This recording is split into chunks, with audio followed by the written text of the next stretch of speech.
as of now ay aminado tayo na wala pa talaga tayong nakukuhang ginto. Pero tayo ay kumbinsido na itong hinuhukay natin, sana ay makahits tayo dito mga kasamang hunters. Alam nyo kung bakit?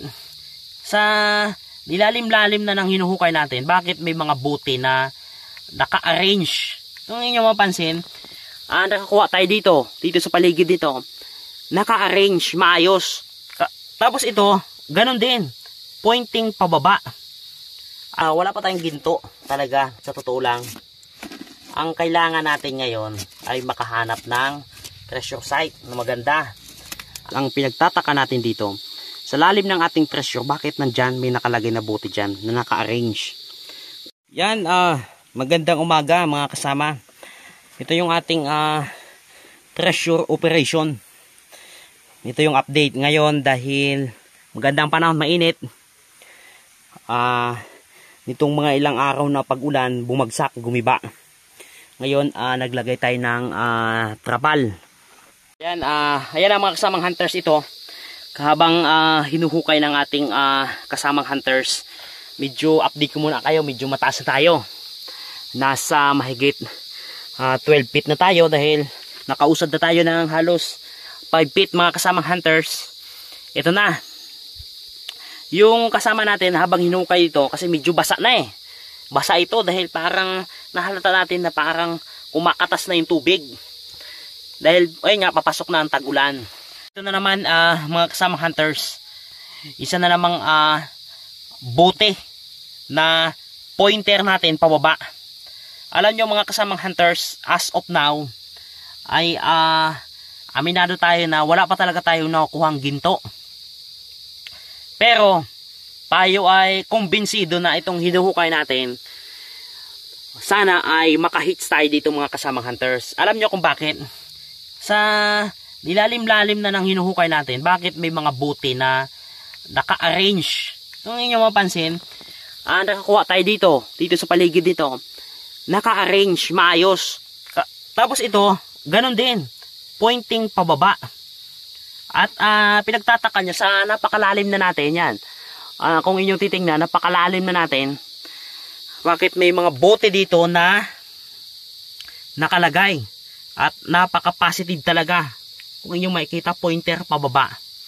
Dito medyo, nakalibin na tayo ng tubig kasi mapapansin nyo, kumakatas na yung tubig dito. Yan o, kumakatas na yung tubig. Buti na lang hindi tinamaan ng bareta. Ito, bato na ito eh. Ito lang yung portion na parang may pagitan. Kaya kung nyo mapansin, parang dito may butas dito. Sakto nung hinuhukay natin, buti hindi tinamaan ng bareta. Basag sana. Napakagandang markings. Ayun ang gagawin natin, dahan-dahanin natin kunin. As of now, wala pa tayong ginto talaga, sa totoo lang. Ang kailangan natin ngayon ay makahanap ng treasure site na maganda. Ang napapansin natin, sa haba-haba na ng hinukay natin na ito, sa lalim na ito, bakit may mga ganyang buti na nakalagay dito sa ilalim? Na nakaayos. May arrangement.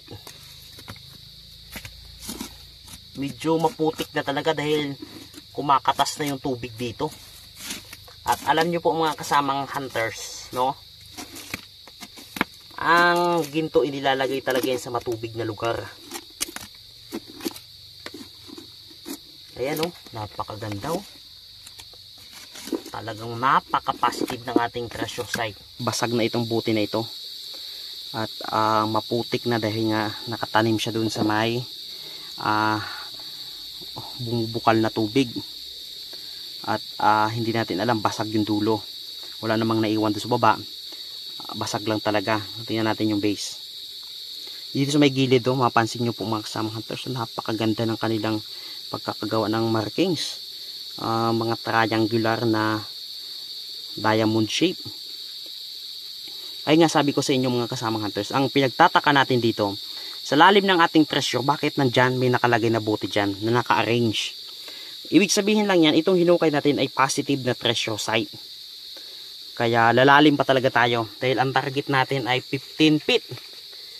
O nasa 12 feet pa lang tayo. I think mga nasa 12 feet ito mga kasamang hunters. Yan, naglagay tayo ng lona para pag umulan. Kaya ito mapansin nyo tuyo para hindi tumibag ito. Yan, no? Dito pa sa pagitan ng dalawang batong ito. Yan, meron pa dyang circle na bato. Kaya ito, passive talaga to. Kaya ayun lang mga kasamang hunters, tuloy-tuloy lang. Kaya kahit medyo mabagal yung ating usad, ang mahalaga tuloy-tuloy tayo. Kaya ang pagpipresyo kasi sobrang hirap talaga. Hindi mo alam kung makakakuha ka ng ginto or hindi. Kasi nga, ang pagbabao ng hapon, napaka-komplikado talaga, napakahirap kunin. Ganun lang at sana ay makahits tayo mga kasamang hunters. Mapatunayan natin na may ginto talaga. Pero dito sa ating hinukay ay medyo sa tingin ko positive naman. Sa mga pinoproblema natin mga kasamang hunters, itong batong ito na baka bumigay habang naghukay tayo dito sa ilalim. Baka stone trap ito bumigay kasi mapansin no, nagkakrak na yung gilid, may mga bitak na. May mga bitak na indicators dito na kaunting ulan pa nito, kaunting basa pa, mahuhulog na ito. Mahuhulog talaga ito. At ang bibirahin yan, doon tayo sa ilalim na naghukay.